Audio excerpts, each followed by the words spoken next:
જીતો દુનિયા તમારા અભિગમથી। આજનો ટૉપિક છે મારું હૃદય ત્યાં પહેલાં પહોંચી ગયું હતું। કડકડતી ઠંડીના દિવસે જ્યારે પારો 0 ડિગ્રીના નીચે જતો રહ્યો હતો ત્યારે એક વૃદ્ધ યાત્રિક હિમાલયનો પહાડ ચડી રહ્યો હતો। ત્યાંથી પસાર થતા એક સહયાત્રીએ આ વૃદ્ધ યાત્રિકને આશ્ચર્ય સાથે પૂછ્યું, ભાઈ, આટલી ઠંડીમાં તમે કઈ રીતે તમારી મંઝિલે પહોંચી શકશો? અરે ચિંતા ન કરો, મારું હૃદય ત્યાં પહેલેથી પહોંચી જ ગયું છે। બાકી રહ્યો હું, તે તો સહેલાઈથી ત્યાં પહોંચી જશે।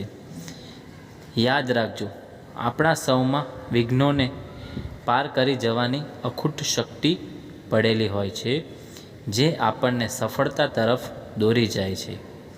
આપણે તો ફક્ત એટલું જ કરવાનું છે કે શક્તિઓને જાગૃત કરવાની છે।